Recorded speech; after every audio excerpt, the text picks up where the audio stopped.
Hi, I'm Alex Pault, and I'd like to welcome you to another episode of Talking Timepieces, where we talk about watch collecting and horology.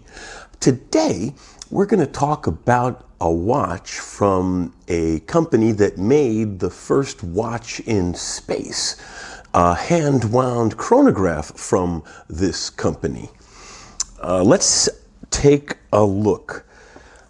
Here's the Omega Speedmaster hand-wound chronograph, been in space, but this isn't the one I'm talking about. This has its history in space, but the first watch in space went into orbit on the wrist of Yuri Gagarin, and that watch was a Sturmanskie.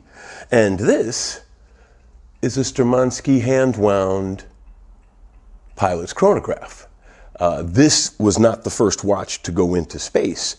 A Sturmanskie was the first to go into space, but the first to go into space was Yuri Gagarin's personal Sturmanskie. The Soviets didn't sell Sturmanskies back in those days. They only gave them to graduates of the various service academies. And so Gagarin wore his three-hander Sturmanskie. You can find them pretty much for sale everywhere. They're beautiful pieces in their own right. And they're a piece of history, the first watch in space worn by Yuri Gagarin. There are rumors about other attempts prior to, but Gagarin's was the first documented man in space, and he was wearing a Sturmanskie. And this is their pilot chronograph. Now, this is the new version of this watch. There's an original version from the 60s, and it doesn't have this internal bezel. The old versions had a different bezel configuration than the new versions. This is a new model, in other words, using the old tools and design, but with some case improvements like the rotating inner bezel. It's a 12-hour inner bezel, so it could be used for tracking a second time zone. So let's flip the camera around and take a closer look. So here we have the Sturmanskie Pilot Chronograph up close. A really pretty watch. It's got a lot of nice detail. I'll go ahead and I'll move the hands. It's got a tremendous difference between the Vostok Amphibia in that it's got a traditional stem and crown, so you can treat it as a regular watch. It even winds in the down position. It is a hand-wound chronograph, so that's an important factor. As I was saying, the Sturmanskie Pilot Chronograph is a great watch with a fantastic heritage. Hand-wound, space-traveled chronograph. The first Sturmanskie in space, however, was a three-hander. It was Yuri Gagarin's personal three-hander that he got when he graduated from Officers University Academy in the old Soviet Union. They sold Vostok and distributed Vostoks to the soldiers, the Komandarsky and the Amphibia, but the Sturmanskies were specifically saved for Soviet officers from the various academies, and it was given to the officers as a graduation gift, which also guaranteed that your officers had a decent watch with them at all times. And proof to the point, Yuri Gagarin wore his three-hander to space in the very first the very first confirmed manned space flight, because theoretically the Soviets were said to have lost someone prior to Gagarin, but that's a different story entirely. But the fact is that the Sturmanskie is a very, very high-quality, good-looking, hand-wound chronograph. Let's zoom in a little bit on the face, and we'll see a little bit about it. One of the things I like is it's got the applique insignia there. And the applique, the action, it's a cam operated, it's not a column wheel, it's the Polyart 3133 in here. And it does have a crisp action with a clean break, but it's not tight. Well, I mean, like I said, it's hard to explain the action, but it's very positive. There's a lot of feedback when you click through.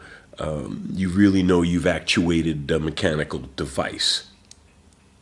Here, let me do it you can even hear it. Let's do it by the microphone. Yeah, it's a little on the, oh, come on. Reacquire. Let me zoom back out so that, there we go. We got our focus back. So the applique eagle, winged symbol with the blue highlights is really nice. And it also shows the gray very well in the face. Now, I'm not a big fan of having the sectors marked out on the chrono, but because it's in white highlights here, it works with the rest of the dial, and it doesn't come across as being, loud as some watches that try to give a little bit too much information with the dial, whereas you get a lot of information here, but it's well organized, and because of the color scheme, it's not in your face. Here, let me zoom in back in a little bit. There we go. It has a very nice inner bezel, as I've mentioned in the past, and frankly, I wish the inner bezel on my Jaeger-LeCoultre Polaris was as tight.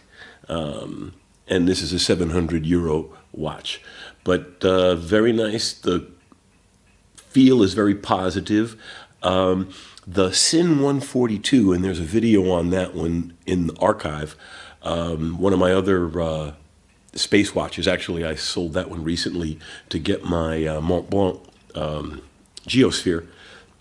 But I like a smooth yet firm feel on these kinds of controls, and I imagine most as well.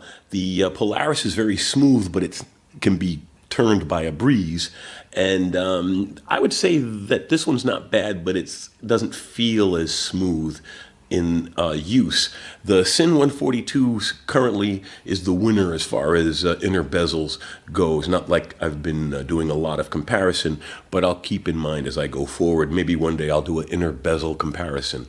I should try out the Longines compressor designed. And that's the interesting thing. This is normally considered a compressor design for a diver. This has got a 12-hour ring, so you could use it to track a second time zone, not necessarily with AM, PM indication. It's not a 24, but at least you, if you're tracking one place, you probably can figure out and remember if it's day or night there. But as a whole, it's a great daily wear, especially since it's a manual wind. Looks great in all kinds of circumstances. I've got it on a NATO here so that the red stripe brings out the second hand a bit, gives it a little bit more color, and I like it better than the factory strap that came with it anyway. So let's take a quick look at how it goes on the wrist. Well, let's do some measurements. Let's do the wrist, and then I'll do some measurements, because that way I'll leave the NATO on for now. Wristwatch check. I'm currently wearing my Breitling Navitimer. This is a GMT. True, it's not a true GMT. The hour hand cannot be set independently without hacking the mechanism, but it is a dual time, quote unquote GMT watch, and arguably the first smartwatch. I have a nice video on how the slide rule works on it. Just check the archives. So let's get this one off. Yes, I like NATOs. They're easy to maintain. They're almost disposable, and you could change them around a lot and really widen the matching capabilities for wardrobe and accessorizing with different colored NATO straps. And then, of course, you can always go back to leather or steel, whatever you choose. So there we go. On the wrist, has a very nice presence. Let me zoom. Now this is where I can zoom out some more, make it worthwhile. See, it has a very nice wrist presence without being overbearing. The lugs have an interesting shape and they taper down nicely so that they don't dominate the wrist. It really does have a good look. It's a sharp looking piece, and it's highly legible. The loom isn't fantastic, but if you peek at it under the covers at 3 in the morning, you can tell what time it is. And the inner ring is quite useful. The inner bezel is quite useful. So all in all, a fantastic piece. Let's pop it off, do some quick measurements, and then we'll turn the camera around and end the episode. So another thing about NATOs, you can just change them around so easily. Let's look at the back since we have it exposed.